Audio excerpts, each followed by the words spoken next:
Good afternoon. I'm Sami Parvez and welcome to the Sami Parvez show. Thank you, Donovan, for joining me from beautiful Grand Prairie. How are you doing, Donovan? Sammy, I am doing real well. I'm doing okay. I just ran a 10K. I ran a 10K yesterday, Mm-hmm. which was quite exciting. It was very thrilling. I did an hour and 4 minutes, which is not too bad, just under a 6 minute 30 clip. Mm-hmm. I was wearing very short shorts. Yeah. And so my legs were chafing near the end, which was really rough. But I made it and I'm Mm-hmm. here. My legs are sore, but Mm-hmm. I'm ready to.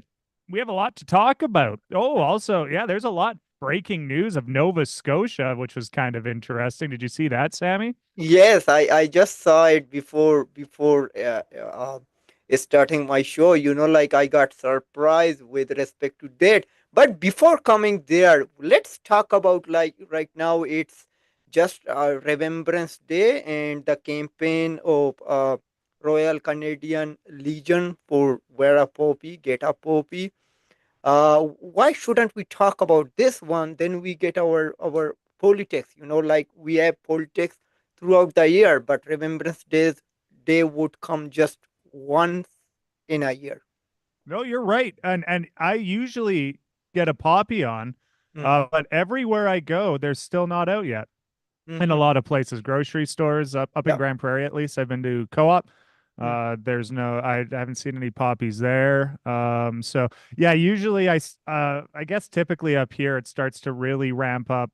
You start to see them November 1st is Mm-hmm. typically the case. But yes, no, it isn't. It's always an important thing to Mm-hmm. wear a poppy to remember those sacrifices of the the Mm-hmm. ending of war and hopefully the never having that happen again and but remembering the sacrifices there I think is very important. But yeah, as soon as they start popping up, I will certainly throw Mm-hmm. in my $40. I always put in a significant Wow. chunk and then just as like a thank you and then I take a poppy. That's great. Yeah. And I got my puppy on the very first day. Like I went to downtown. City Hall, I did not get it there. I did not see anyone was wearing it. Then I moved to Royal Canadian Legion branch in Kitchener. So I went there and I asked them, "Can I get one?" They said, "Yeah." So I got my puppy and put it on. Then I walked on that day around the city. I did not see just except one person was wearing the puppy. That was the first day of the campaign. So now, as you said, like it mean on that region on Grand Prairie, maybe they don't show up on the very first day. It will take few days. Like the volunteer should take them to certain stations and put them there. So this is, but we also see like it seems like I'm hearing lots about like some people just don't wear it. Like I don't know why, how they psychologically they made it, and also it means when I came in Canada back in 2015, I did not know what is it. Like so I saw people who were wearing it.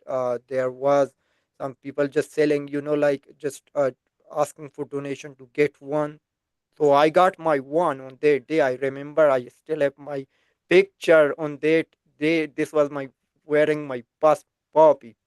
So then I did my own research. Like we were never thought about these things. I know, like you read my tweet on X that it mean what happened on that time.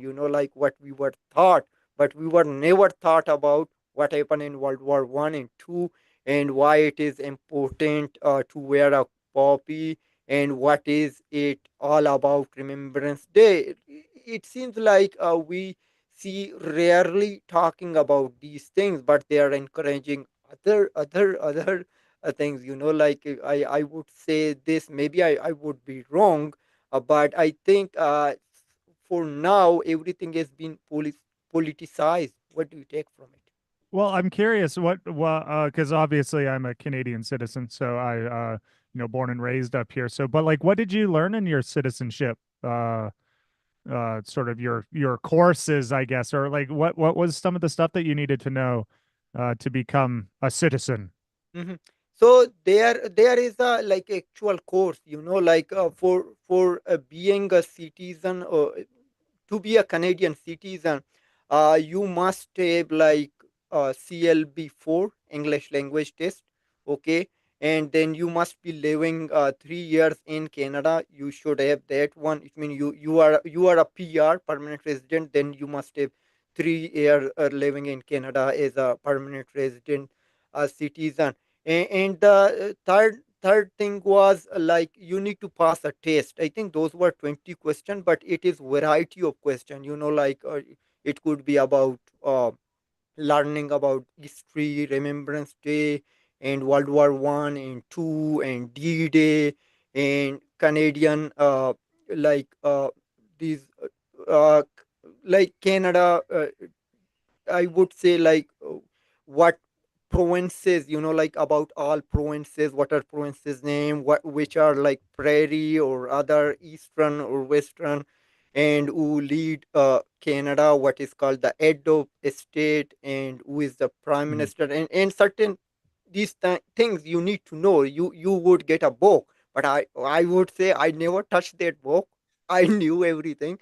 I think I did in the test. I think I did. You can make four wrongs. I think two were just wrong, but I without reading, studying, doing nothing. So I got 18 out of 20. So I passed that test. So then you will have an interview with or a citizenship officer. They will ask you what you did and what you are doing, and certain like this. Then on the last day, then there will be a ceremony, citizenship ceremony. During it was COVID era, so then it happened via Zoom. So we did it. Like it took too long, but finally I got it, and now I'm proud of it.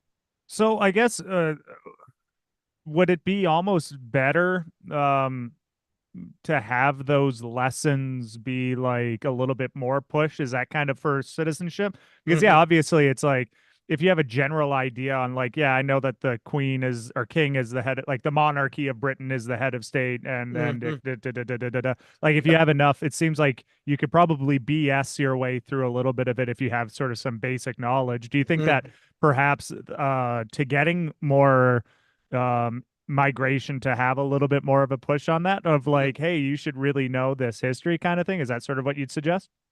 Yeah, I would suggest, like then whoever get in Canada, like they would be told to get in link program, the language instruction for newcomers to Canada. They will take either English or French, their language to learn it. Like mostly we are in English region, English speaking region, like except Quebec or New Brunswick, New Brunswick it is. Yeah, yeah. So it means those particular province, maybe somebody would take French, but otherwise, if you are living in these region, eastern or western coast, so you would take like English. But on these programs, so we were never. So newcomers should be thought about these things. Now I don't know, but when I was reading, like back in 2017, so we were never taught. Our focus was about, as I mentioned, that about that guy Emma Hussein, how he got in Canada and how he became an MP. Then mostly our focus was mostly on residential schools and these histories. Like maybe now curriculum has been changed, but still I don't know, like if they teach about Remembrance Day or wearing a poppy and why it is important.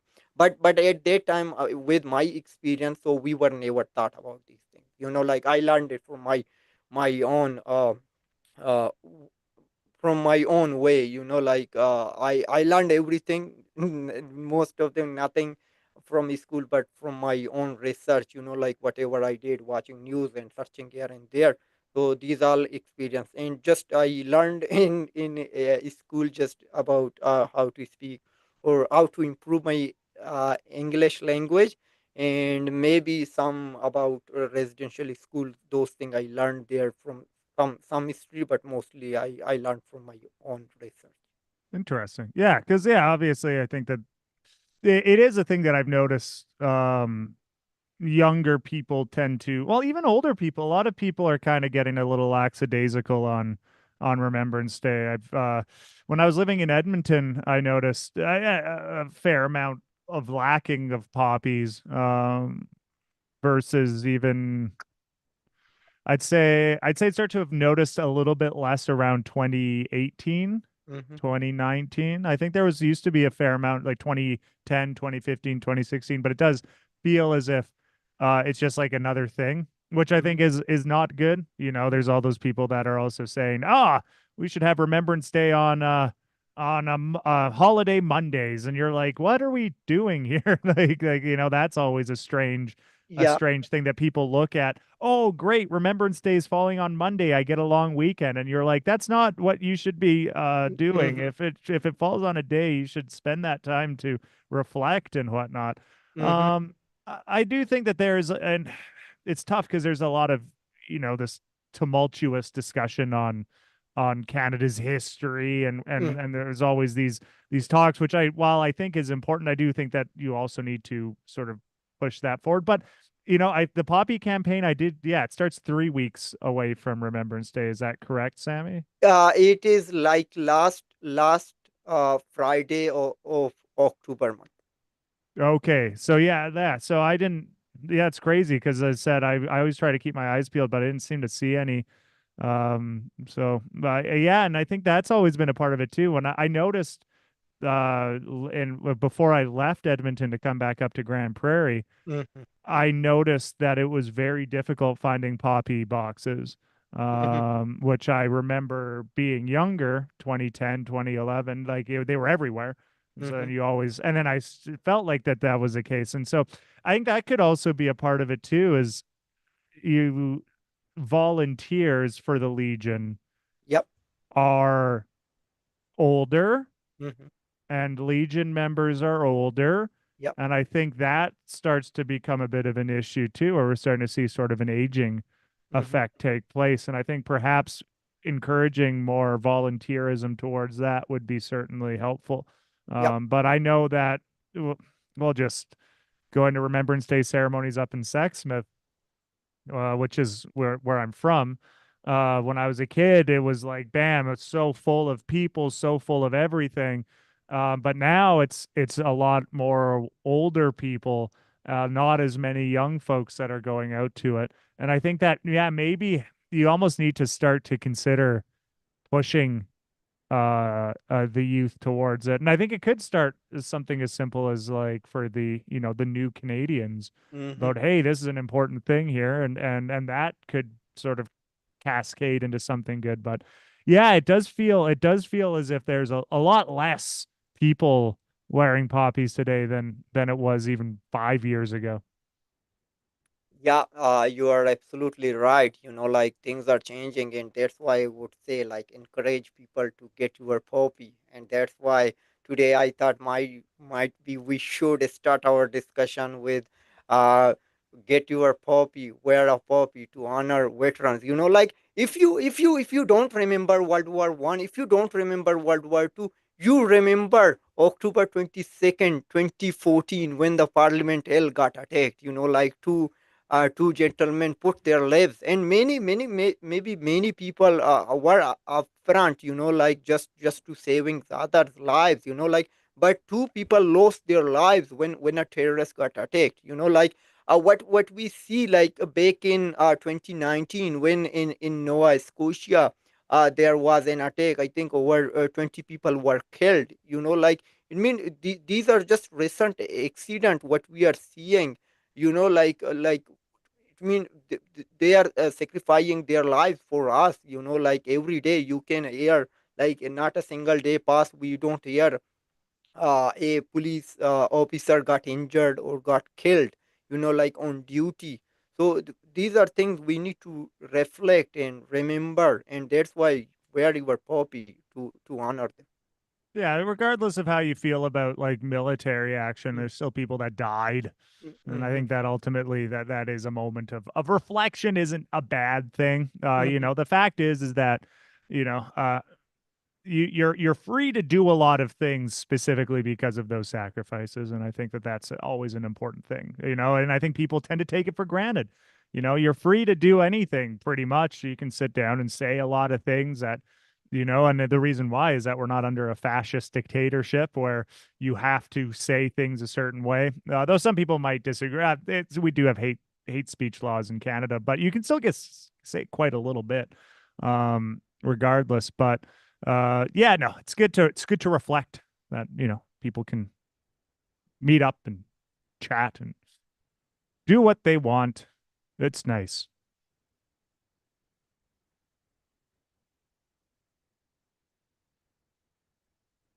Yep. Yeah, you are absolutely right. Yep, we need to reflect. Okay, let's we may talk more in the coming weeks until Remembrance Day. And tomorrow is October 28th, 2024. It will be Saskatchewan election day. So we will be live tomorrow at 3 p.m. Eastern time. I think it will be 8 p.m. Mountains time.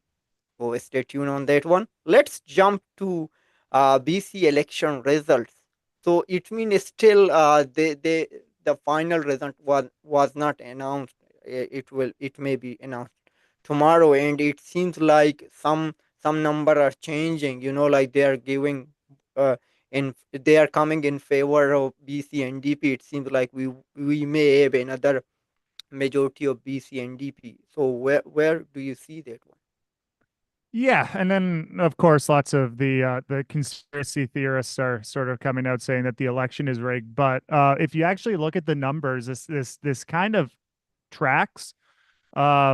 I was just sort of looking at some old polls, and I found one by Research Company on politics in British Columbia. This was October 4th, 2024. And for decided voters, 45% were voting NDP, 44% conservative. So it actually is pretty close to what the actual result was. And when you look at the breakdown by age, what you notice is that it's a flip of what it usually is.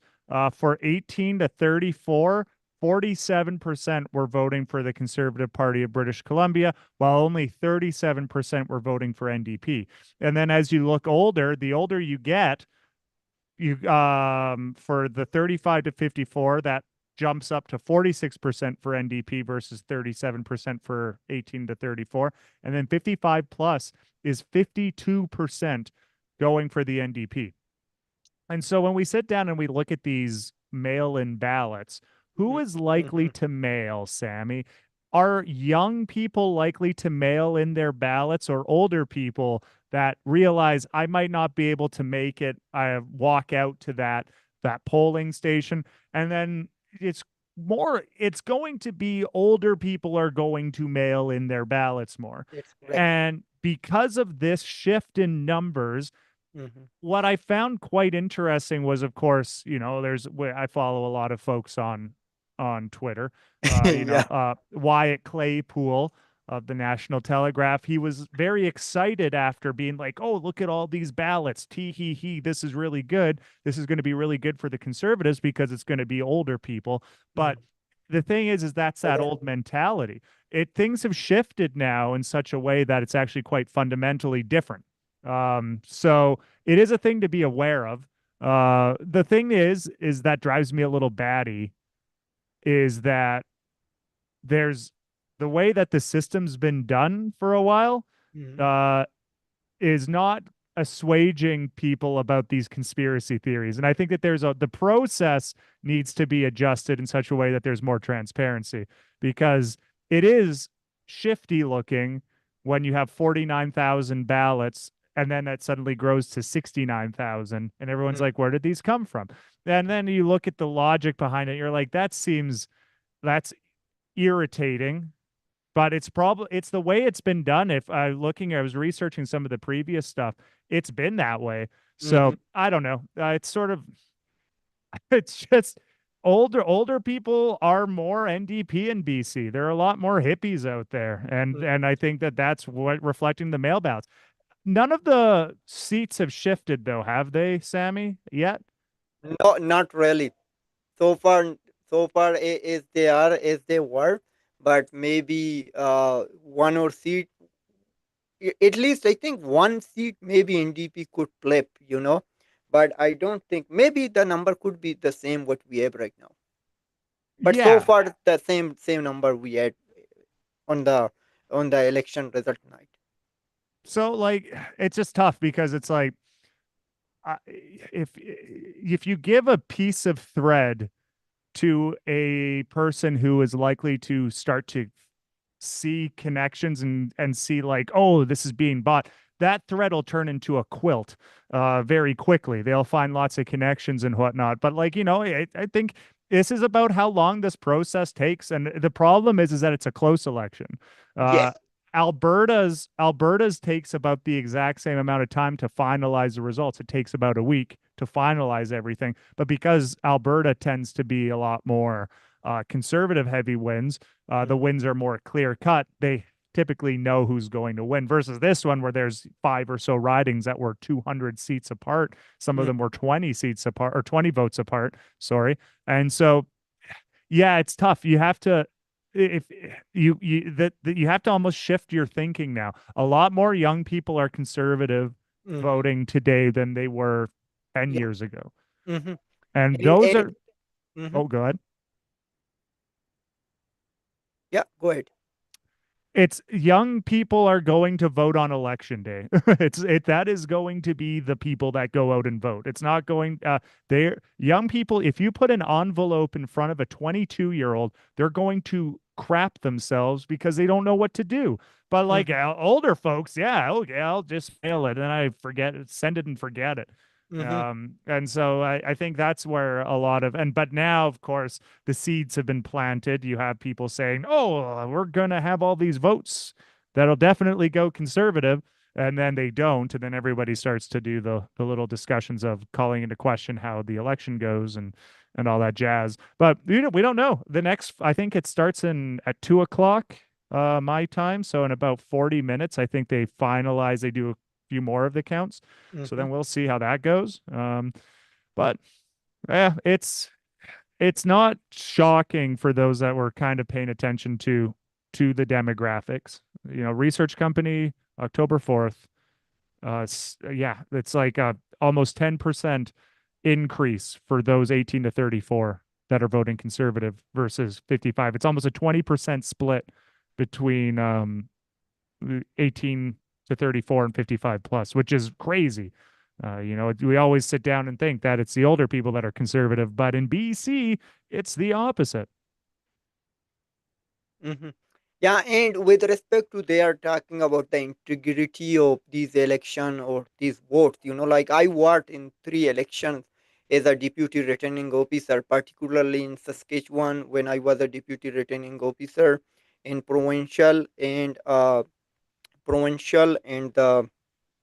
the federal one. We were given those ballots, take them to home, like before the election, because we were responsible. You cannot leave them in your car. You need to take them at your house, put them, and then before on the following day, just on the eve of election day, we were given those ballots and those boxes, everything. So this is our responsibility. So on the second day, so on the following day, so we need to take them back. So on the take everything back on the station and they set up your camp, and then before that putting out that box, like you need to show it to the two to three people who came for voting. So we are sealing this one, there is nothing inside. So then now you are going to seal it. Like I don't think we can question on the integrity of elections, or those are working as poll worker or deputy returning officer or whoever they are, like what they would get if they would change it, and why they would change it, like this could be the question, and how they can change it, like if they would be caught.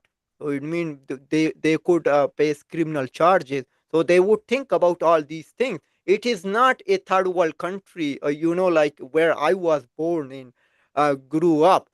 So there these things happen, like on the election day or following election night or following election day, they would go, and there are lots of videos available on YouTube or social media, you can find they are just rigging the election system. Like taking the all the votes and just marking their favorite candidate. This happen on those countries, but it cannot happen here in Canada. Like there could be many consequences they could face, and otherwise, why they would do it? It could be the very simple question. Yeah, well, like people like to talk, and I think that's what I've often said is the Occam's razor approach is that like somebody would be saying something, and particularly in this kind of environment, this culture where everybody is so intensely partisan, you would have some. Well, it's like there was one of the returning officers down in the, not they're not returning officer, but in the States.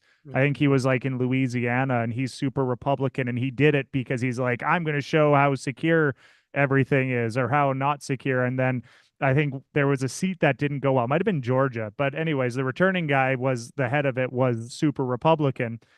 mhm, And he's like, no, this is fair. The Democrat won and everybody was losing their minds. And he's just like, this is the way. But like I think that we start to lose a lot of that because it's always about winning. And but it's also on the flip side, wouldn't that be perfectly an opportunity if you were a conservative supporter and mhm, you're like in the back, but you're doing this and you find out, oh, look at this. There's some like, there's enough, there's too many people involved for it to be feasible. Like, there's too mhm, many connections where somebody I think would talk. But you're mhm, right. Like, what benefit are you getting from like, and also you would be able to follow the money fairly easily where all of a sudden you're like, oh, that's interesting, this returning officer's business was just given 1.5 million dollars from the NDP. That's yeah. really strange, right? And you'd be like, oh, huh, that's odd, that was a riding that was really close. Like it, I guess like the only thing that I think would be better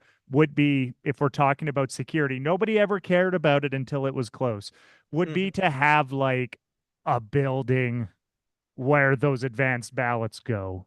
I think mhm, if we're going to sit down instead of bringing it home because everybody's like, "Oh, you can't," like if you're going to assuage the people that are sort of conspiratorial minded, it mhm, might work out a little bit better to okay, we'll put it in the elections BC office in this room, lock and key kind of thing. And mhm, there's going to be a security guard that stares at it all day. yeah. And like nobody's allowed in or out until it, right. And they're like, okay, that might be a bit of a better thing to calm people down. But it's been this way for forever. And now, but because it's close and also similar too, people didn't realize about the phone voting for Mhm, those that are blind. yeah. And you're like, well, how else do you want to? Of course, you don't know about it. It doesn't appeal to you. It doesn't apply to you. Why would you? Why, how would you expect a blind person to vote? You want to have somebody mark the ballot for them? That's really legit. Like that's not going to get abused at all. Like the Mhm, phone one actually makes a lot of sense, which I thought was actually really neat reading about it. mhm, But yeah, it's like all these things that people never cared about, but all of a sudden you're losing, and you're like, oh, go crazy, and it's it's irritating because like mhm, we wouldn't be having this conversation if all the mail-in ballots were going conservative. mhm, You know, everybody'd be like, "Oh, good, this is fine." yeah. Uh, but like it's only cheating when it's your side is struggling. Mhm, But it said like the polls, like I would understand it. I might be like a little quizzical if the 55 plus crowd was overwhelmingly conservative and mhm, then these mail-in ballots were going towards the NDP. I'd be like, that's kind of interesting. I wasn't expecting that. But like mhm, the way the polls were leading up to this has been overwhelmingly the old people are hippies out in BC. They love the NDP. And then they're the yeah. ones that are going to mail. I said, give a 18-year-old an envelope and they will turn white and they'll throw up because they Mhm, will be like, I don't know how to do this. mhm, Um, it's just logical. I said Occam's razor tends to be my way of looking at things, that the more obvious thing is true. mhm, And just looking at the evidence here of older people are overwhelmingly going towards NDP, mhm, they're gonna vote NDP. Like it's and they're the ones that would mail because they're too old. They don't want to go out that day. They don't want to have the stress of waiting in a line. Oh, good, I can mail. This is great. Thanks, mhm, Grandma. And then yeah. voila. But yeah, it's Yeah, right. It doesn't, unless there's like a really clear reason Mm-hmm. for some of these, but I think you'd start to notice it right away too. And yeah, I said the penalties of getting caught. I think it's Mm-hmm. like it's like I think it's like a guaranteed like 5 years in prison or something crazy. So like Yeah. you don't want to have that happen. Mm-hmm. Yep. Yep. Yeah, you are absolutely right. And no one would do it, like this is not a third world country. They probably would face the consequences, you cannot run away. Yeah, and you are right. When they were everything was in conservative favor, no one was talking about this thing. And everyone one was very excited. Maybe here and there, a conservative could take one seat, but suddenly everything changed in BC and DP favor. So now they are started talking. I think I did not hear anything from BC and DP supporter about this one, but mostly from conservative, isn't it? Well, like a lot of the NDP people were bracing for that mail-in ballot to shift things dramatically because in our minds we think older people are conservative, but then you stop and you look at the stats and you're like, oh, except in BC it's different. But I know a lot of BC NDP Mm-hmm. people had their sphincters clenched, waiting to find out if that was going to sort of shift that way. Mm-hmm. But it didn't, and now they're a little bit more relaxed. But and also nothing's changed yet, right? Like we don't know what today's poll stuff will Yep. be too. But like I think you would have more of a reason to be questioning it if it was like 5 seats suddenly shifted and then it's over well like 99.9% of the mail-in ballots. But and that's typically what happens. Like it behooves me that the people that think that the government is incompetent Mm-hmm. and the government is stupid would be so clever enough to plan things immaculately because they knew that this was going to be a close riding and they knew this, and this, that they were going to change it just enough, just all these little things here. It's either the government is really stupid, which is accurate, or they are the greatest geniuses ever. You can't have both. You can't Mm-hmm. have your cake and eat it too. You have to choose one or the other. And it is that level of chicanery that is mildly irritating. The government is dumb. They would screw this up immediately. Are you kidding me? David Eby screwed up all of the drug policy. Could you imagine him sending memos out being like, make sure that we do this? Like people would talk. It's ridiculous. Mm-hmm. Yep. Absolutely. Like, so I don't know, like what we should say to these people. So you cannot finger so you cannot point finger to when you are losing something, but when everything is in favor you are just silent. So I don't know what kind of mindset these folks have. Well, it doesn't help that the American one, it's this whole culture war thing. Like, who really benefits from the culture war?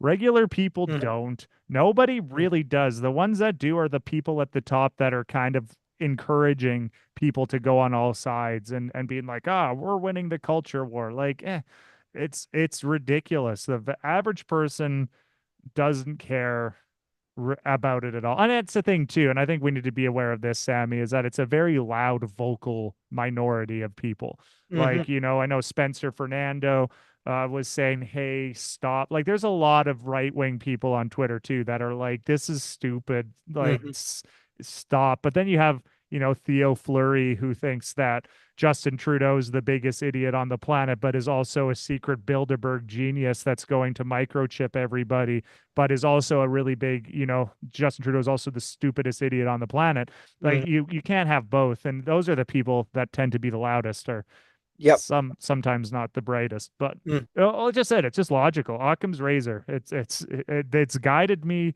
throughout my whole life, mm, Sammy. mhm. Occam's razor is a beautiful guiding thing, and it's been pretty good for the most part. Okay. Yep. Yeah, I don't know, like what we should say to these people. Like I don't this think is you just can. stupidity. I don't think you can. I think you just Mhm, gotta like just keep moving on. They'll get mad. They'll be loud for a little bit, and then they'll move on. mhm. Yeah, and what we saw during 2020. U.S. presidential race where Donald Trump keeps saying, "Oh, the election has been rigged, rigged, rigged, rigged, rigged, rigged." But finally, he went. Like was out. Yeah. But that's it. That's the way it goes. They'll be loud and then they'll find something else to get mad at. Hmm. And today, like Nova Scotia Premier Tim Austin dropped the rate, and we can expect another election on November 26th. No, yeah, November 26th, 2024. So, but usually he brought a bill, passed a bill to make a fixed date for the election, which supposed to be July 15, 2025. It seems like he just backed down his own his own bill. Like you are not standing on your own words what you committed. And what do you take? I think it is as I always say this thing, so you must take it seriously, though you are whether you are conservative or liberal. Like whenever an opportunity would comes up, so you whenever an opportunity would come up, so you would take that opportunity. It seems like you are getting opportunistic, I would say. So it mean they know, like if conservative, so yeah, definitely conservative would form the next government in federal election. But if they would come in, so maybe these provincial government could be in trouble. Whoever are like conservative, like such as Nova Scotia, and also we have air in Ontario. So they are planning to have an early election. So suddenly, so Nova Scotia dropped the rate, and they will go to polls on November 26th, but they could go to next year. So it could be a. I don't think they would care about taxpayers' money. Like there could be many millions of dollars would be spent in this election. Well, it is the political opportunity, right? It's like right now, I think it's they have a chance of even growing their majority Mm-hmm. with the way that the NDP and Liberals have been kind of flopping Mm-hmm. in Nova Scotia. Uh, yeah, from what I've been sort of looking at is that yeah, they could even get a few more. Right now, they're at 34. They could shoot for 41. And that's when we talk about politicians, right? It's like we'll abandon principles if we can get another 4 years at an even bigger majority, and that should soften the blow.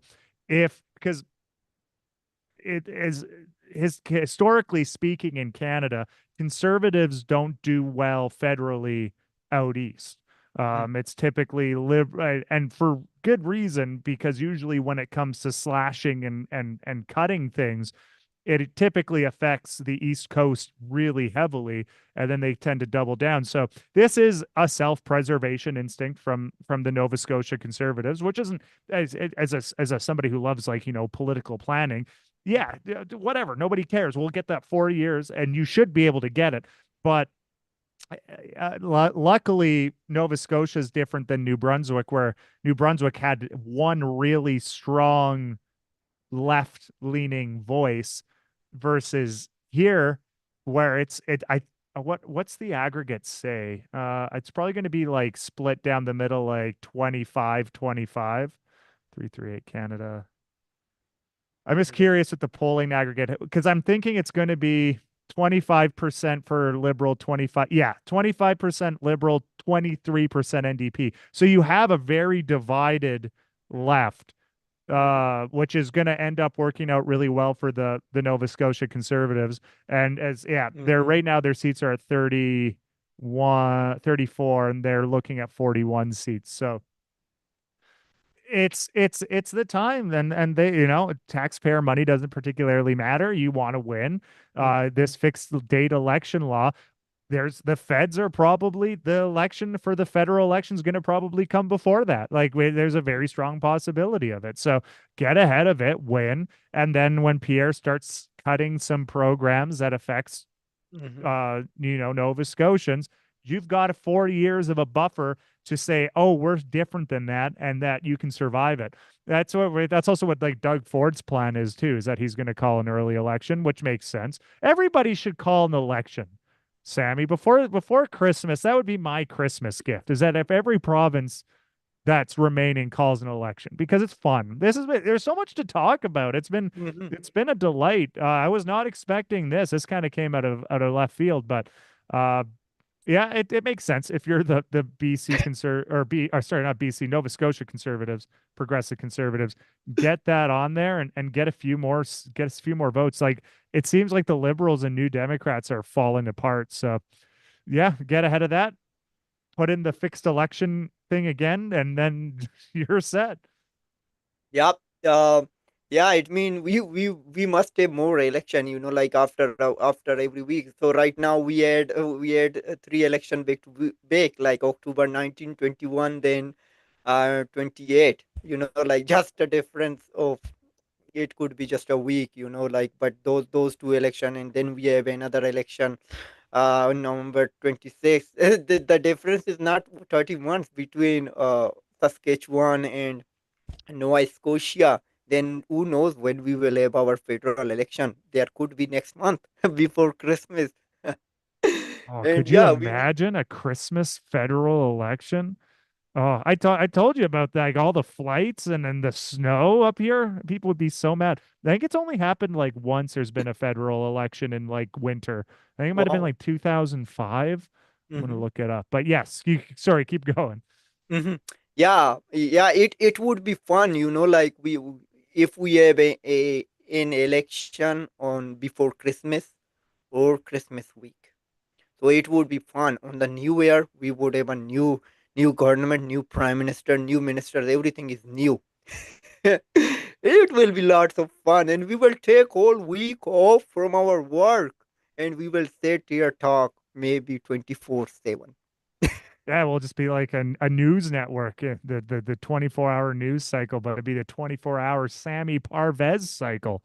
Oh, I'd be thrilling, Sammy. I love it. Yeah, it will be fun whenever we will have more this election date. But my concern is not about these politicians. I know, like, as I was saying, and you shared that post from Democracy Watch. Like they shared that a group or oil company is lobbying to Pyre Puliar. Like they are donating just to get an appointment with a conservative leader. So conservative leader always talk about is not lobbying for these billionaires, like these rich companies. But it seems like on the behind the scene they are doing something. If you don't know, yeah, these they will donate lots of money to them, like these how these political parties run. So everyone does not have money, like to pay them off or to donate them, even though $5 or $10.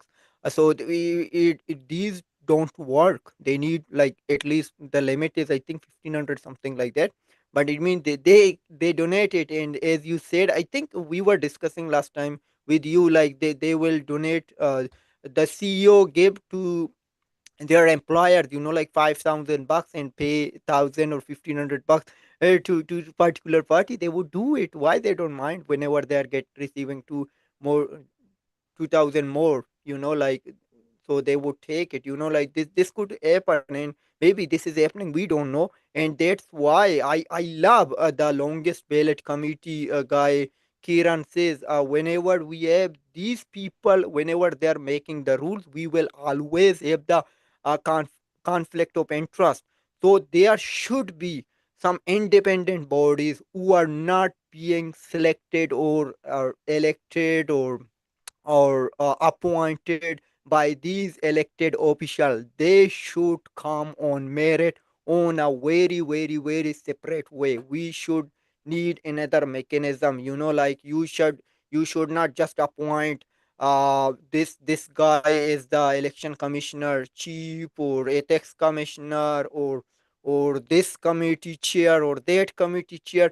We need some independency, like what we have in the particularly in the US, like US just appoint you.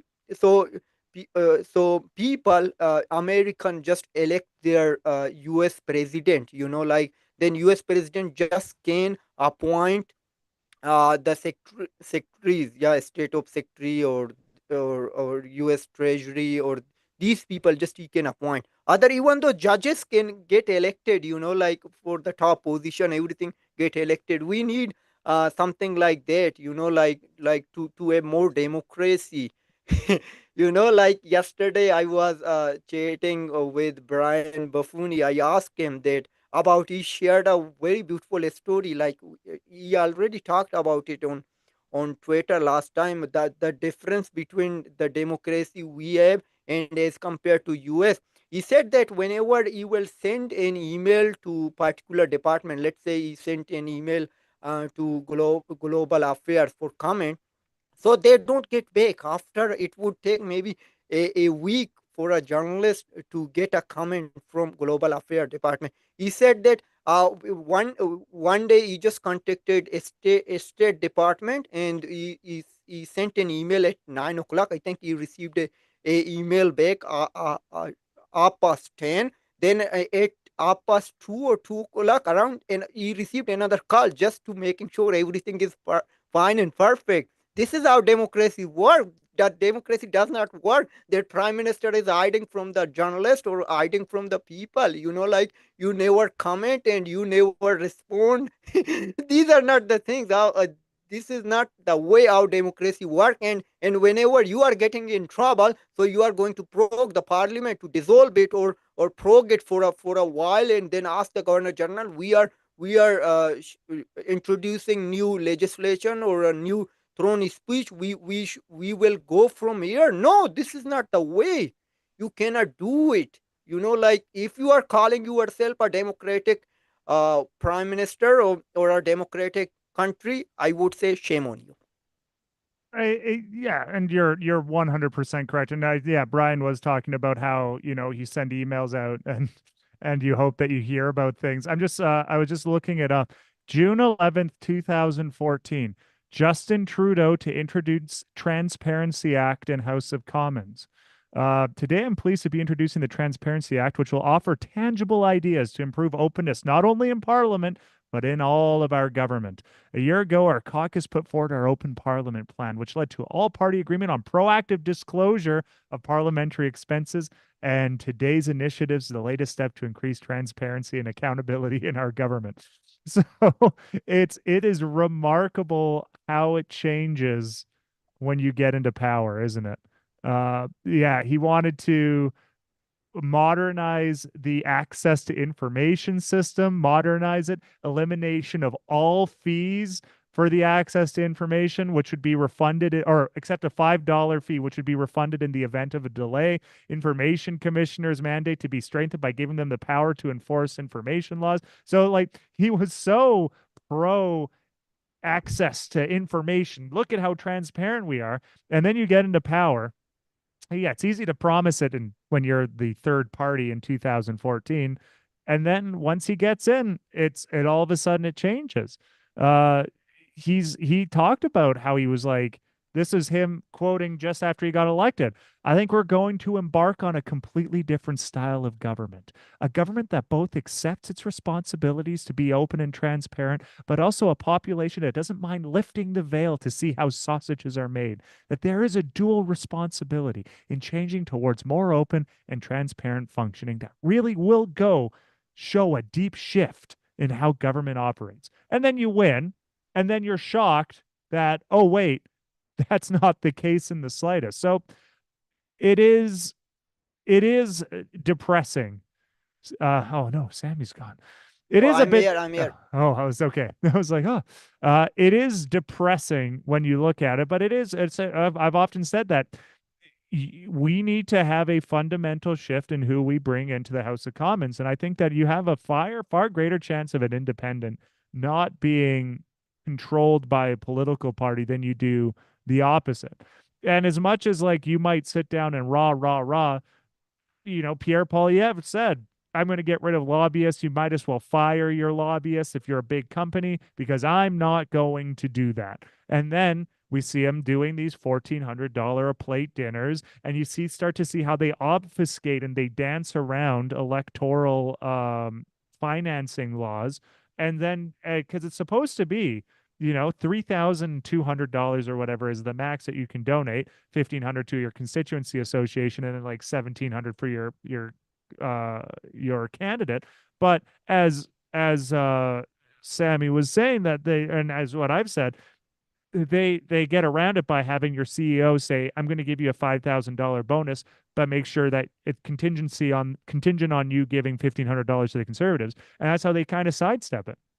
And it's like, oh, Trudeau could have changed a lot of the transparency laws. He didn't. And then you end up having people like Brian, you have journalists all over the place being like, I just want to hear from you. That's all. Like, I have a question, I have an inquiry, and then it has to go through this crazy bureaucracy. And that's ultimately what we need. We need to have an independent, a fully independent side of the House of Commons. We need to have a thing that said, like, I don't think there's anything wrong with like a citizens' assembly where it's almost like jury duty, and then you become a part of this thing for 6 months to maybe a year, or maybe even like a 4 year thing.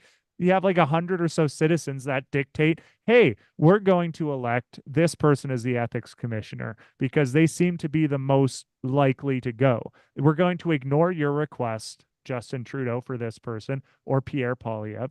But like it blows my mind that how quick people forget that these are career politicians. Like I up here in Grand Prairie, we have so many F Trudeau stickers, but I see a lot of Pierre Polyev stickers, and I'm like, you're also rooting for the career politician whose his whole career has been being a politician. Like that guy would throw you if Pierre Polyev knew that he could throw his entire side under the bus to guarantee 10 years of power, he'd do it in a heartbeat. Because that's, of course you would. Anybody would. It's the fallibility of man. But that's why you need to have an ethics commissioner that is actually independent. That's why you need to have transparency commissioners. That's why you need to have these be actually independent and not lapdogs appointed by the government. And that's unfortunately what we've got here. It's tiring, it's frustrating, and it's not going to get better. I said Pierre will get in, and he will then elect. He'll choose and appoint his person, and then the cycle will continue. And nobody will get punished for anything. Everybody will get a little slap on the wrist, and then it'll start again. What's ironic, but it's actually kind of depressing, is that Jagmeet Singh is probably, if you look at the history of the NDP, they've been very much infiltrated by lobbyists. But I got to give Singh credit. He's like expelled a lot of those lobbyists. But the problem is that he's kind of an idiot. And so then you end up any good progress that you would have, if you had somebody with like a brain in the NDP, you'd be golden. But you have somebody like Singh who seems to conflate profits with gross income and all these things, and you're like, dude, like you could actually do pretty well courting that anti-lobbying vote, but you seem to be incapable of understanding how the world works. And that's the choices that we've got, Sammy, for our three main parties. We Yeah. have two career politicians in Singh who doesn't seem to understand how the world works, and then Elizabeth May, who just is also just a basket case and for the Greens, and then like the part like the Bloc Quebecois, that's Canada. It is dire, Sammy. It is a dire time. Mhm. Yeah, yeah, you are absolutely right. I remember when Justin Trudeau says that it means it has been shared many times. We will be the most transparent government in history. He said, "Yeah, we are most transparent government in history." You know, like what is this transparency? He will post where he is. If he is not posting anything on itinerary, PMO itinerary, so it means he is not he is at home or somewhere just hiding there. You know, like that is his most transparency in Canadian government history. It never happened in our per government. You know, like that is the most transparency. There is nothing else on most transparency. What the hell are you talking about? Transparency? Is it the transparency that you are giving like $400 million to liberal insiders for green slush funds, or you are paying almost or half a $1 billion to we charity, or to 60 million, maybe now they are talking about it could be $1 billion of that we charity to Fox company. So how, I need to know like how much Liberal Party or the Prime Minister Justin Trudeau himself received from those funds, like what the hell is going on? Like Canadians can't afford one time meal, and you are talking about billions or millions of dollars, and you are running around the country and you are telling us that we must stay home because you are burning the planet. Are we burning the planet?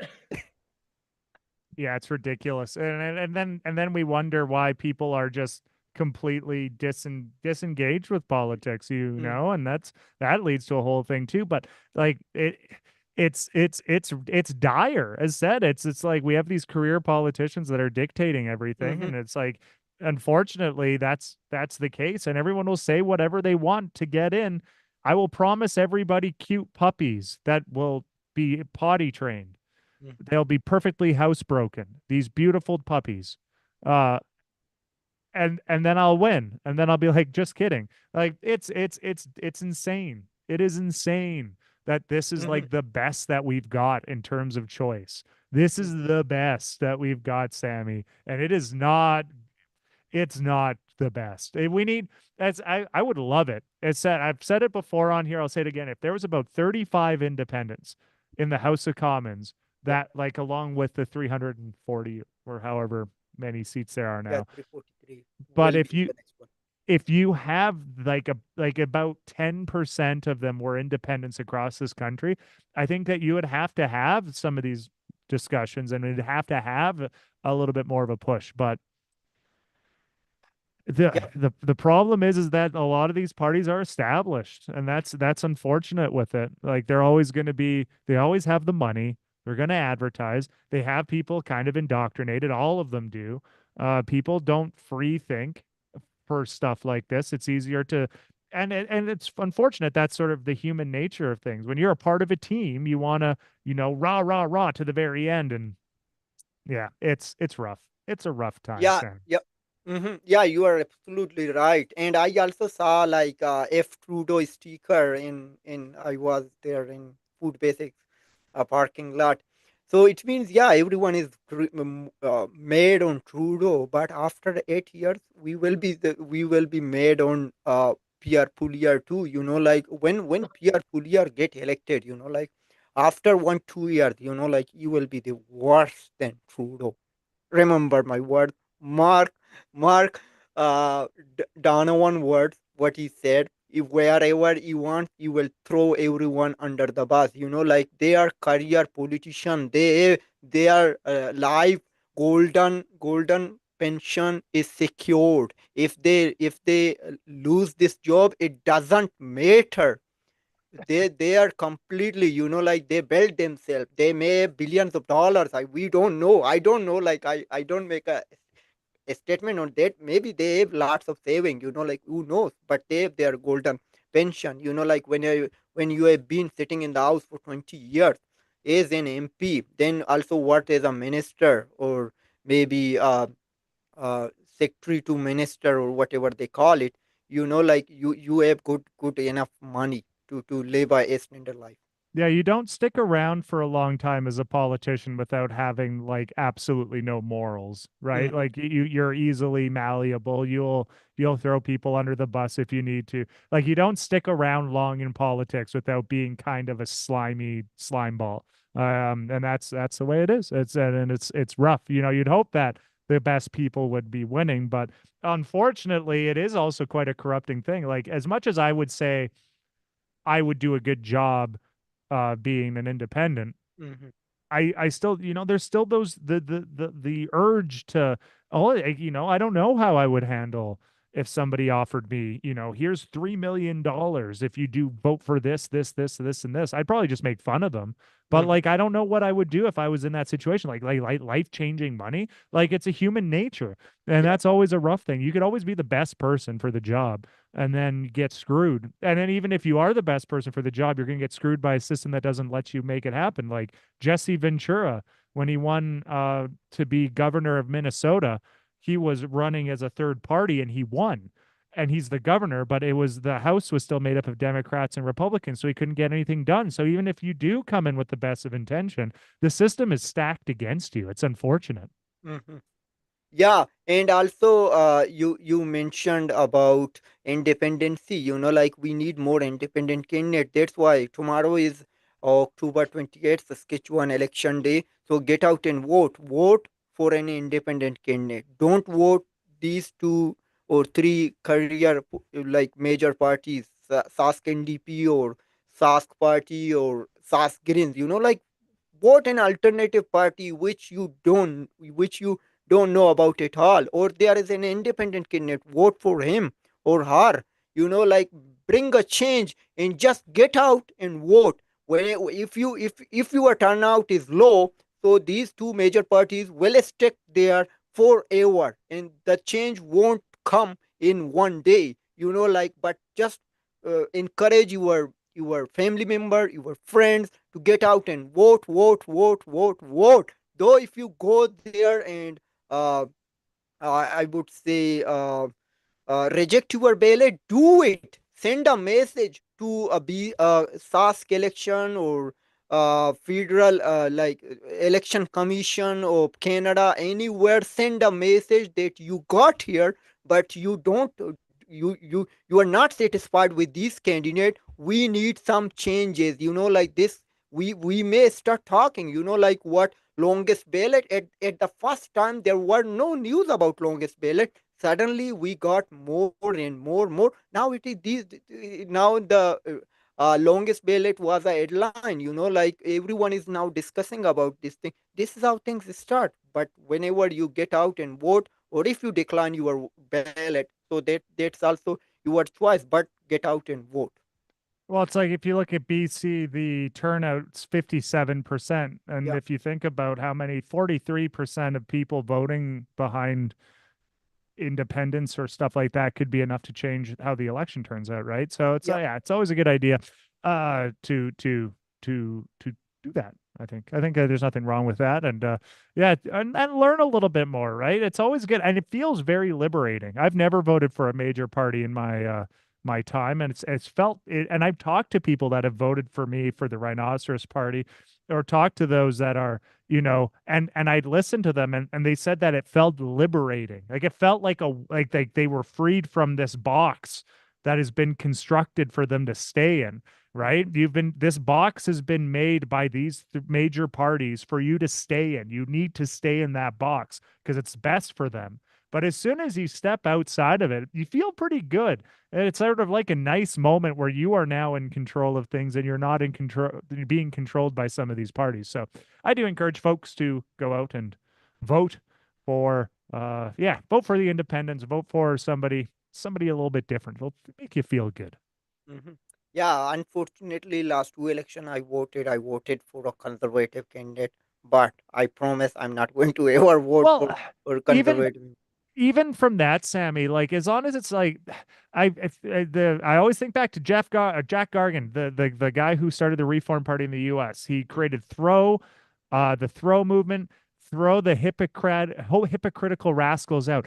Just get rid of the incumbent. Like Yeah. if everybody voted for the opposite, could you Hmm. all of a sudden you have fresh blood in?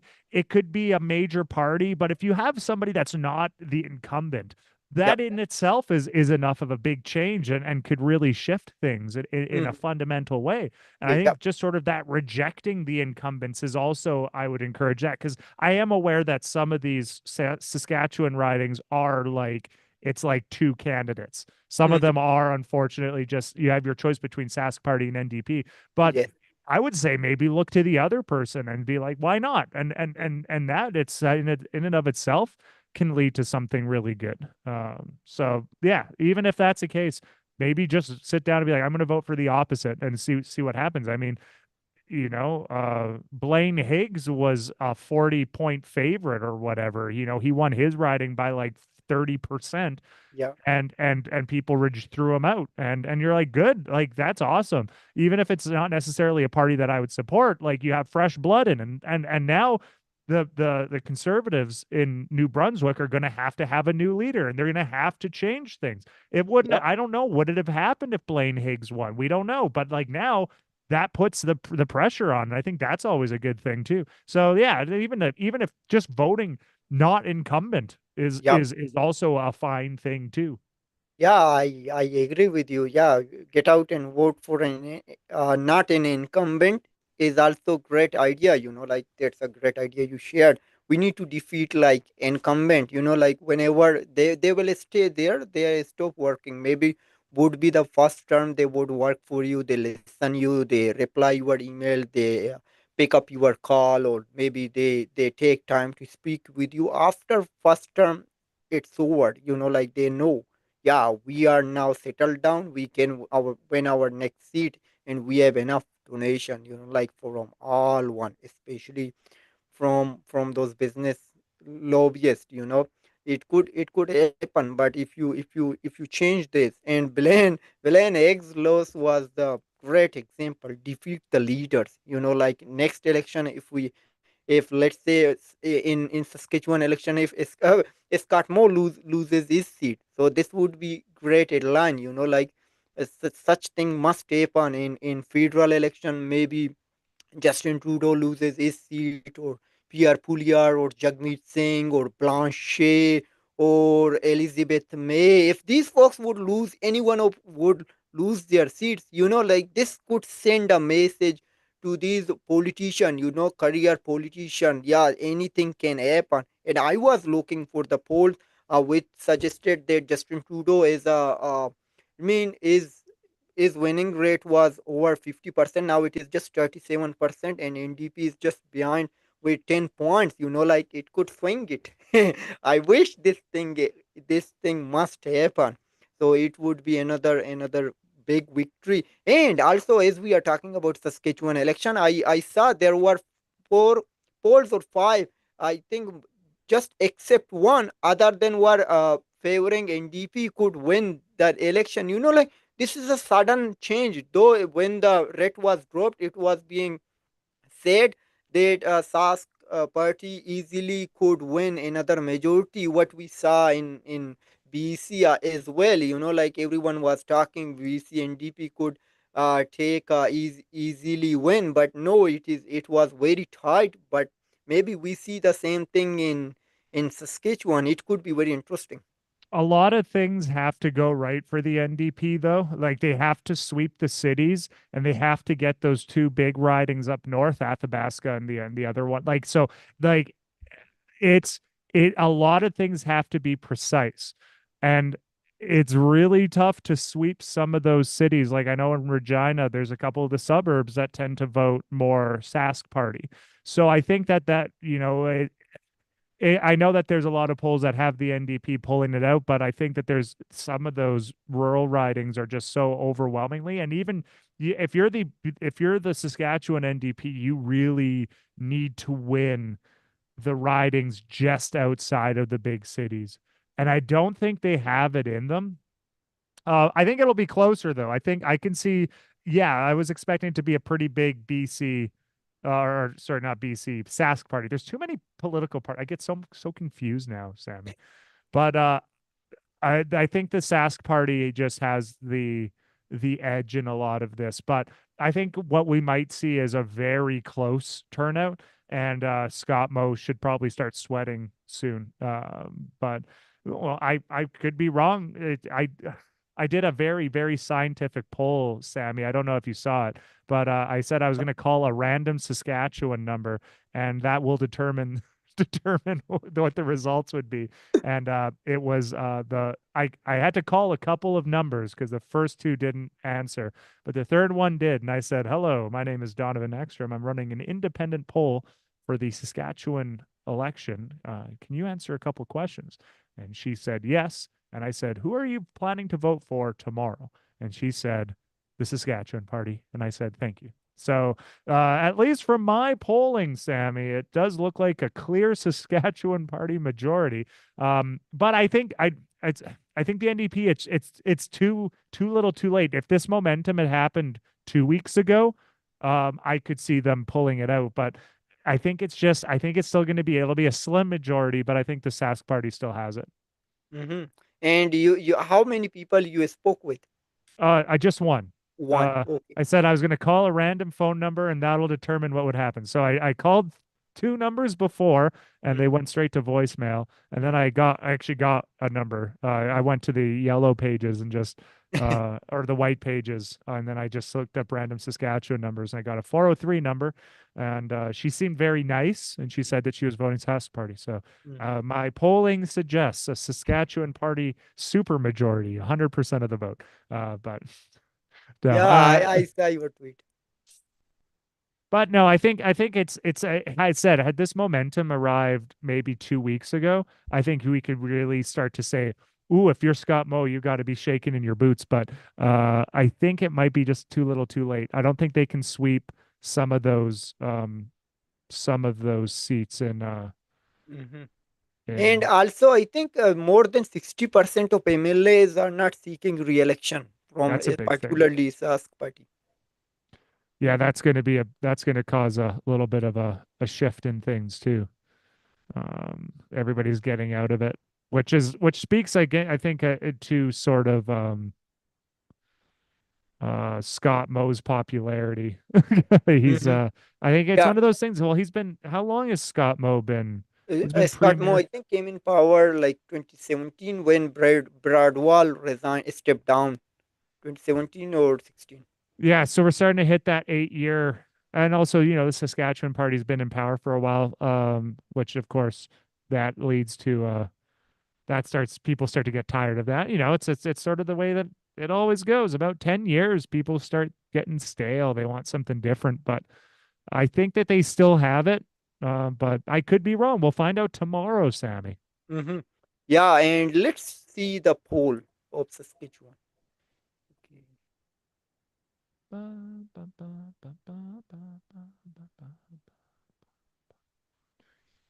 So, can you see the screen?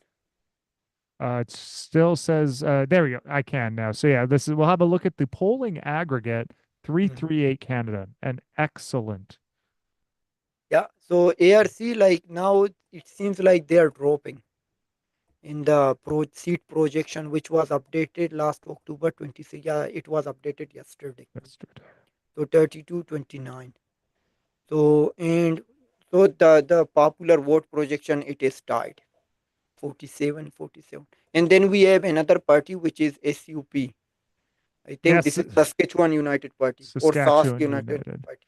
Yeah, so that becomes an interesting thing because that could also pull a little bit of that support from the Saskatchewan Party, Hmm. where you end up having that take place, and that's another thing which we can talk about. We'll probably talk about that next week, but how BC conservatives look be in the next little bit and how united they are because you're starting to see a push from sort of those that think, hey, if you look at the budget of Saskatchewan, it's quintupled. The debt has quintupled under the Saskatchewan Party, and Hmm. that's supposed to be your right wing party, and that's the case. And you're like, no wonder some people are frustrated. But yeah, it's still despite that 338 Canada still seems to have Sask Party majority. But you're not wrong. There's a lot of polls. 4 out of 5 polls released in the last 24 hours have it. Yep. And yeah, look at that little push. Like, yeah, it's getting close. Mhm. Yeah, see here. So there was a big, huge unit. See the difference? It is huge. Okay, so I just want to Scott Moe got elected as premier. Like after Bradwal stepped down. So in February 2nd, 2018, and Bradwal stepped down back in I think 2017 or 2016. So it means he is the premier since 2018, and Saskatchewan party is in the power. Let's say, yeah, February 2nd, 2018, he stepped down, and he was the premier since November 21st, 2007. Yeah. Wow, So yeah, 17 years. yeah, almost 20 years of the same party. Yeah. Of course, it starts to get a little bit stale. Mhm. That's even in Alberta. We had the conservative dynasty that lasted for 40 years, but people, it's inevitable. People get tired of these things, and Mhm. that's kind of the way it goes. And yeah, if you go past your expiry date, it's no, it's not easy kind of maintaining that positivity. But yeah, like it is significant. Like I said, the thing is that you look at places like Moose Jaw, and Mhm. and, and it's like if the NDP have any shot of winning, they have to win all of Moose Jaw and Moose Jaw North, I think, is currently Sask Party, and it's close. It'll be a toss up, like it, but it's still like it's very difficult to pull off all of these all of these wins. Even there's like I think there's the one suburb part of Regina that is I think also likely to be Sask Party. Like, but we don't know. Saskatoon has to go all, and that's really the path for the NDP to win Hmm. has to be. It's like you look at these cities, they Yeah, have so to here is you are talking about this yeah, Moose Jaw North toss up. you have to win all of the cities and the two ridings in the north, Hmm. which they're likely to, they seem to be pretty good. Like Athabasca is more than likely. I think it's probably a likely uh a win. But like yeah, Regina, there's one that is a toss up. Right? And that those are going to be your suburbs that have working class folk that are typically conservative. And like I just want the government to leave me alone. I want to live in my suburb. Screw you. I don't like the NDP. But yeah, you have and that's going to be really difficult. And I just don't see the NDP breaking through. As said, if these were the results, these polls were 2 weeks ago, I could see them starting to break through. But it's tough. It's a tough road they have to hit, which means that they have to start winning maybe some of those ridings outside of the city, just outside, sort of some of those like St. Albert or those areas around Edmonton that for I'm an Albertan, but the areas around Edmonton, you might be able to pull an NDP seat here or there. You have to have that in Saskatchewan. But I don't know if they have enough. And I think, yeah, it'll be interesting to see what happens tomorrow. Yeah, Southeast Yeah, toss up. it's these little seats, but you can see that they have Sask Party already. But I think you have to win those all of them and the two Yeah, seats because what's Athabasca at? I think Athabasca is right now. It's at the it should be probably is these alphabetical kind of Nebraska. yeah Okay. Athabasca all Okay, let's electoral. see. Hmm, You do all of them and then just scroll. It'll probably be if it's alphabetical. Check out number which one one. polls? Okay, I think it would show all the polls here too. So we had the so abacus data. So this is called abacus data. Yeah, Abasca. Abacus. Abacus. Abacus. Okay, so here we had air polls on last time August 5th. So Yeah. Saskatchewan party was leading with 51 seats and NDP at just 38. Oh, is it Saskatchewan? Yeah. How come Green got 3 seats? Oh, those are just polls. Oh, So oh, so okay. those are percentages. On Yeah. So percentages. Yeah, yeah, yeah. yeah. So it means 13. Now see, like I'm talking about these liaison strategies. So here NDP is leading by 3% or 3 point main street research, just 4. And insight Rex, 5 points. In Yeah. the Cardinal research, it is leading by 6 points. Saskatchewan, but these But three like, places. yeah, it's tough to call. I said, like, yeah, these numbers are looking good, but like, these are the numbers that you wanted 2 weeks ago. I think it might be too Mhm. little, too late for them. I'm just looking at Athabasca because Athabasca currently has a Saskatchewan party rep. They had a by-election, and they have a Saskatchewan party win, which was the first time in ever it elected a sort of more right wing party.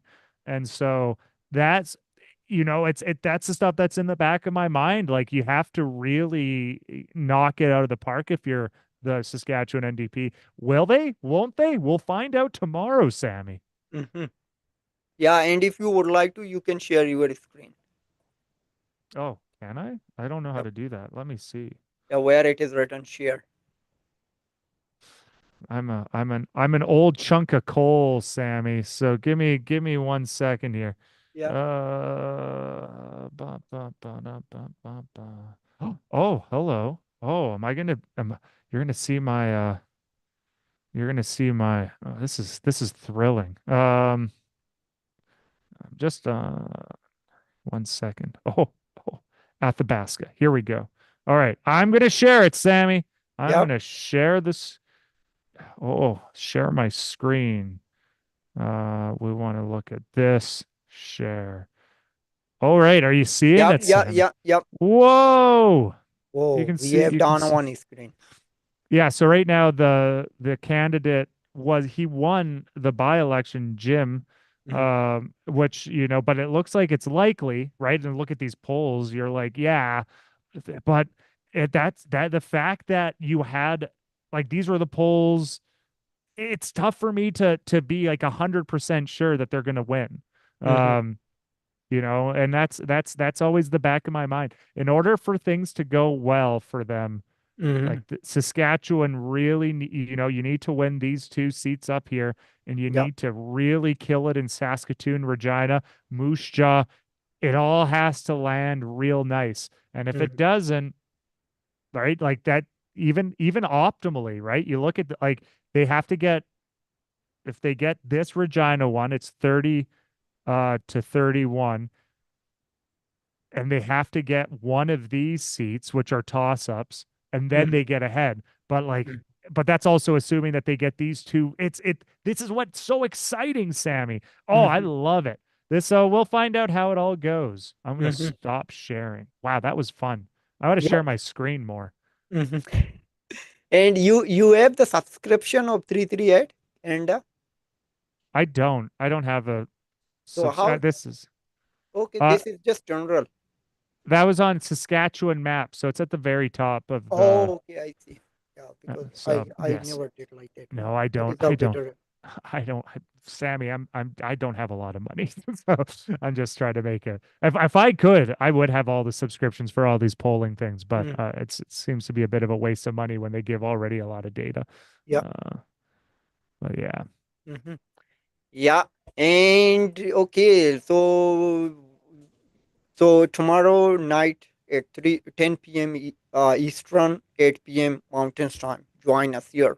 Donovan will be here. Donovan? I have jazz band, Sammy. So I will be on probably similar what we did the last time. I'll call in about an hour after the polls close, and then I will be driving home. So Okay. unfortunately, yes, this I still have my jazz band. It's on Mondays. That's why they need to do these on Fridays because it's more Mm-hmm. fun. Monday doesn't work for me. Friday does, but Mondays don't. Okay. Okay, no worries. Okay, so we will see you next Sunday. But before going in, we have also US election is coming up just 8 days away or 9 days away, maybe. So many elections, so Mm-hmm. little time. It seems like there are some people are saying Donald Trump would take it, and other are saying Kamala Harris would win it. And where do you stand? And what are you hearing from the polls? Well, like I also don't trust the polls because the same polls said Hillary was going to win 2016, and then the same polls said Trump was going to win 2020. So like I think you just have to do the opposite, and I think a lot of the polls are saying Trump's going to have an easy win, which makes me suspect that he's going to lose. The polls have been really they don't accurate. I've noticed that in the States, the polls don't accurately capture how the electorate seem to be thinking. They're always kind of flummoxed Mm-hmm. when these results come in. And I think that the average person, that's what you always want to look at. And I don't think the average person tends to respond to a lot of these polls. So like I guess if by my logic of the polls had Hillary winning in 2016, the polls had Trump winning in 2020, and the polls right now have Trump winning in 2024.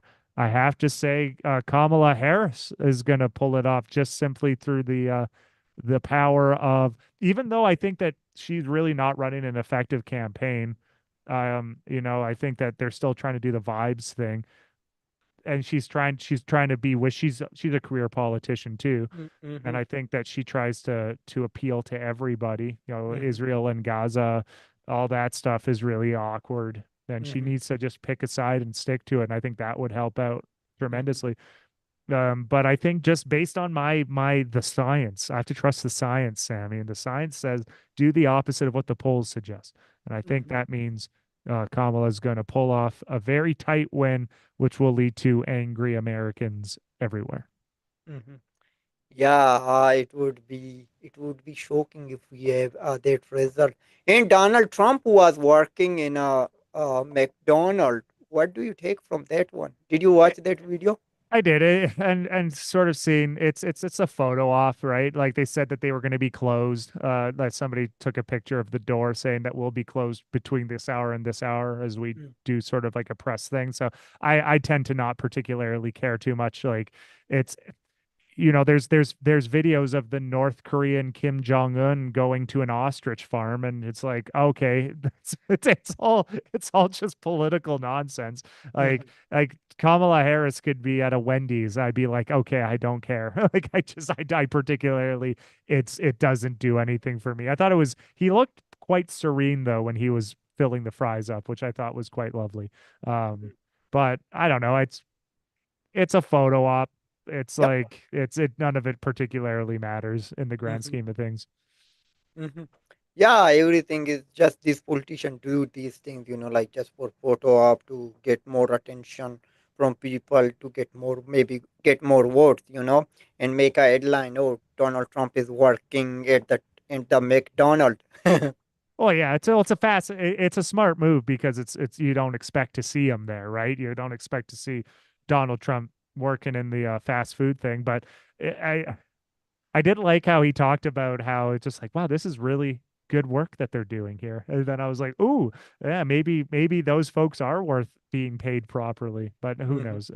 It'd be funny if he suddenly became like a really big advocate of like new basic income for for those that are working retail and like fast food jobs. And he says mhm, that these are important and pushes for it. That would be interesting. But nah, it's a photo op. I don't particularly buy it. It is what it is. It's a couple funny images from it. That's pretty much all I got from it. mhm. Yep. Okay, let's take our last segment of sports. CFL Grey Cup final is coming up, but we have on November 2nd, we have two division semi-finals. BC Lions take on Saskatchewan Rough Riders, and Red Blacks would take on Argonauts. So, Yes.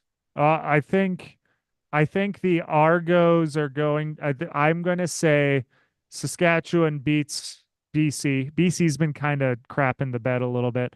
Saskatchewan's finding their sway. I said, I was mentioning it when we had first started doing the Sami Parvez show on Sunday yep. that Saskatchewan was garbage. Like they had lost like six straight, but now they've won like seven straight. Like, Mhm, it's all about streaks. It's just like the Saskatchewan NDP starting to find their swagger. You want to have it earlier, but hey, they have all the momentum right now. BC doesn't seem to be able to string a play together without it falling apart. So I'd say Saskatchewan's going to win, and I think the Argonauts are going to beat the Red Blacks. I think Toronto just has a better team overall, um, and I think that seems to be about right. I think that regardless, like yeah, just sort of I'm just at a quick look here. The points for the Argonauts, they know how to score. Red Blacks don't know how to score. They have a pretty good defense, and so I mhm, think that that's going to be the difference there. mhm. And other two are already in the final, right? Blue Owls and Bombers, Blue Bombers, who you yeah, predicted would be the Grey Cup winner champs, of Grey Cup, and also the Oilers, Stanley Cup. yeah, Stanley Cup and Grey Cup. Yeah, Winnipeg's gonna celebrate. It's gonna be Both of crazy. them. Okay, let's wait and watch, and we will be back. I think on November 3rd, maybe. Let's see if when will And be. I'm not Sammy. I'm gonna have a very different look next week. Mm-hmm.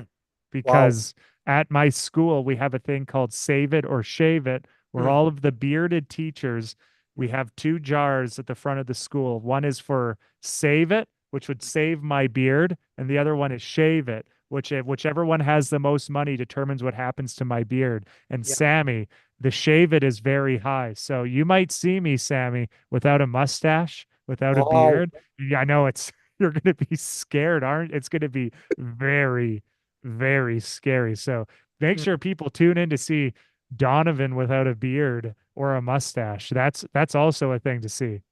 Mm-hmm. Yeah, this would be interesting to see you in a a different look. As we saw, like if we go on your Facebook page, you have completely different look. Like big beard or beard, mustache, and hair. Completely I different look. Now change. you're.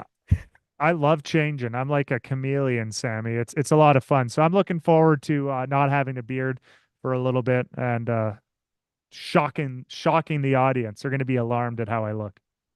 Yeah, it would be. We would love to see you in a different way, like different look. And I forgot to ask you, so you are wearing shorts and running today, earlier today or yesterday?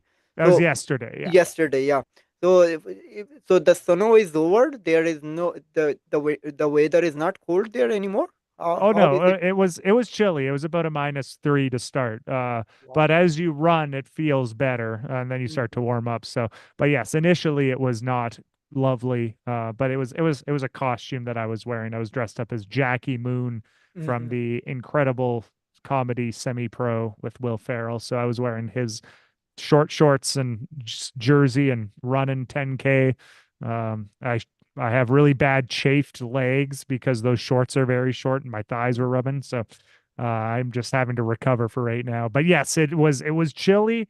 It's not too bad today, actually. It was supposed to rain and snow up in Grand Prairie, but right now it's like overcast and like 3 degrees, so not too shabby. It's going to be kind of dour weather for the next little bit, but mhm. that's the way it goes. Winter time, autumn time. Okay. Yep. Okay. I think we must. And what about Halloween? Are you going to dress up something on Halloween, or I you don't don't? know, Sammy. What are you thinking of dressing up? No, I No. did not dress up ever. You've never dressed up for Halloween, Sammy? No, maybe whenever I have a kid, so maybe the Okay. kid would compel me to dress up. Yeah, I will do it that time. That's fair. That's fair. That makes a lot of sense, Sammy. Well, take care. You Yeah, have you. yourself. I'll try to join in tomorrow. Mhm. But yes, tomorrow election results. You know where to tune into. Tune into the beautiful Sammy Parvez show. Subscribe, share, let everybody know that this is the place for all of your knowledge. Sammy is king. All hail Sammy. Okay, yeah. Thank you so much, Donovan, for joining me, and thank you everyone with who watch us and who may tune in later. And stay tuned tomorrow at 10 p.m. Eastern time. And also, we are live every Sunday at 3 p.m. Eastern time, 1 p.m. Mountains time. And you please take care of yourself as Remembrance Day is until November 11th. Please get your poppy and support the veterans and honor them what they sacrificed for us. Okay, thank you.